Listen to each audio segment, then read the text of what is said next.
శుక్లాంబరధరం విష్ణుం శశివర్ణం చతుర్భుజం ప్రసన్నవదనం ధ్యాయే సర్వవిఘ్నోపశాంతయే.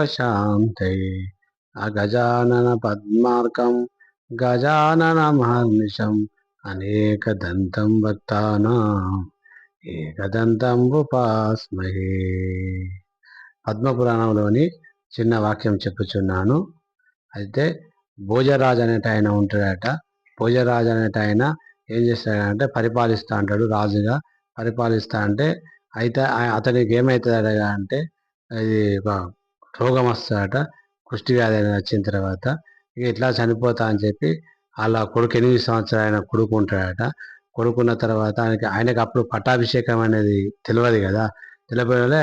ఆ పక్కకు వాళ్ళ తమ్ముడు అంటాడు, వేరే వేరే కాడ ఉంటాడట. తమ్ముడు, నువ్వు ఇక్కడ వచ్చి ఏం చేయాలంటే మా నీ నీ కొడుకు లెక్క నా కొడుకుని పెంచిన తర్వాత అని పట్టాభిషేకం చేపించిన తర్వాత, ఎందుకంటే నేను చనిపోతా అన్న ఈ పని చేసి పెట్టు అంటాడు. సరే అన్నయ్య, నీ కొడుకు నా కొడుకు లెక్కనే చూస్తా, నువ్వు అట్లా ఏం చేయదు అన్నాక సరే అంటాడు. అయితే అలా అన్న చనిపోతాడు. చనిపోయినాక దాన సంస్కారాలు అన్నీ చేస్తాడు. చేసి వచ్చిన తర్వాత అక్కడ ఒక మంత్రి ఉంటాడు. ఆ మంత్రిని పిలిచి, మంత్రి గారు, మా అన్న కొడుకును ఎట్లా అంటే అన్ని విద్యాభ్యాసాలు అన్ని టోటల్ మంచిగా రావాలి. వచ్చిన తర్వాత ఇప్పుడు ఆయనకి 8 సంవత్సరాలు ఉన్నాయి కదా, 10 సంవత్సరాల తర్వాత 18 ఏళ్ళు నిండినాక వానికి నేను పట్టాభిషేకం చేస్తా. చేసినాక అప్పుడు మాత్రం అనగా సరే అంటాడు. సరే అని అప్పుడు ఆ మంత్రి ఏం చేస్తాడు అంటే మొత్తం విద్యాభ్యాసాలు అన్నీ నేర్పుతాడు. నేర్పి అయితే ఒక రోజు 18 ఏళ్ళు పడంగానే తీసుకొస్తాడు.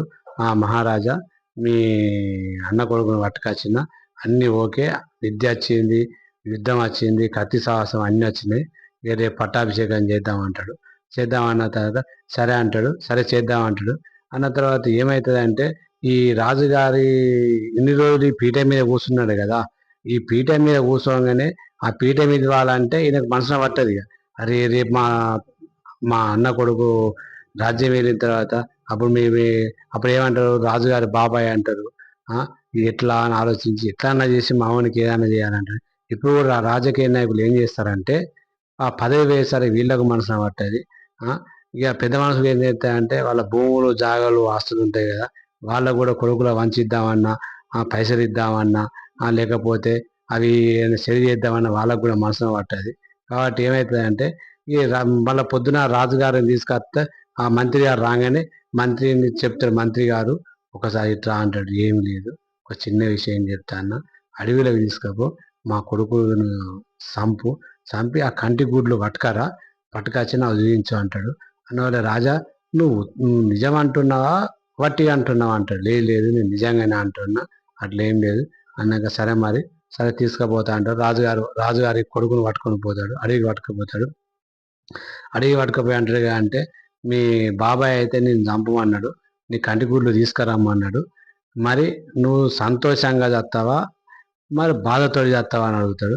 అన్నాడు. రాజు అంటాడు కదండి, రాజు వాళ్ళ అన్న కొడుకు అంటాడు కదంటే, ఇట్లా నాకు భక్తి అయిన మంచిదే, ఇట్లయినా చచ్చిన మంచిదే, కానీ ఇట్లా చనిపోతా కాబట్టి ఒకటి ఏం చేయంటే మా ఒక తాటాకు పత్రం పట్టుకరా, దాని ఒక శ్లోకం రాస్తా, ఆ శ్లోకం రాసిన తర్వాత ఇది మీరెవరు చదవద్దు, మా బాబాయ్ గారికి ఇయ్యాలంటాడు.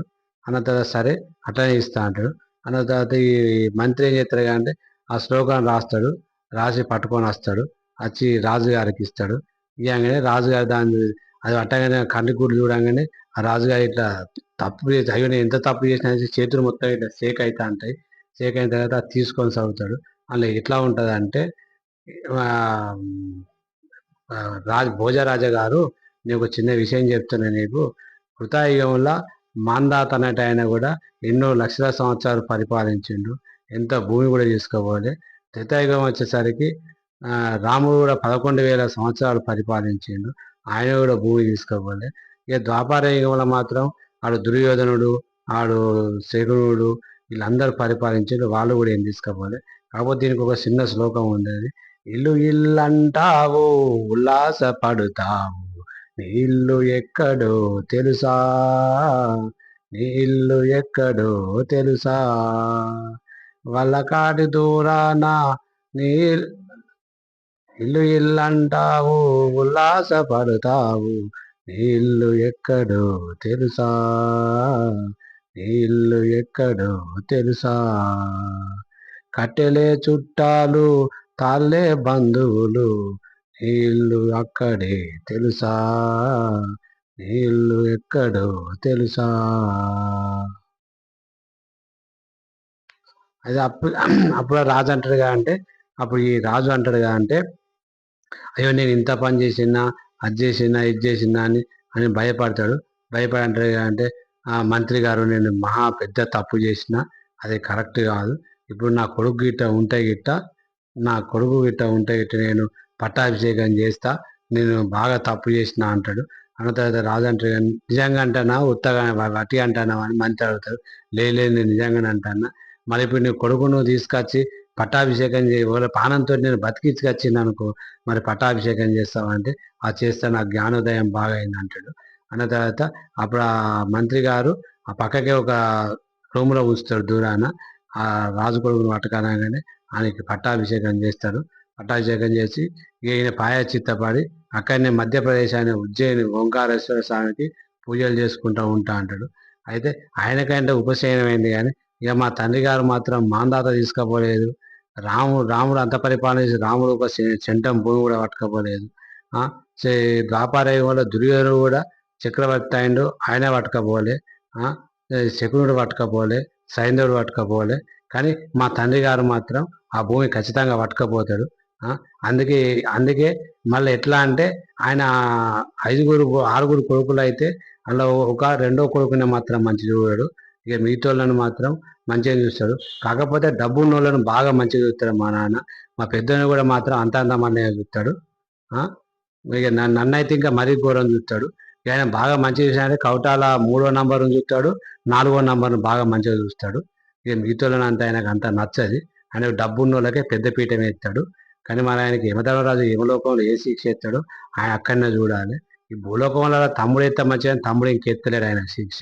శనీశ్వరుడు అక్కడ వేసి ఇక్కడ ఎత్తే మేము చూస్తాం అనుకున్నాను. ఇంతటితో ఈ పద్మ పురాణం సమాప్తం. సర్వే జన సుఖినో భవంతు.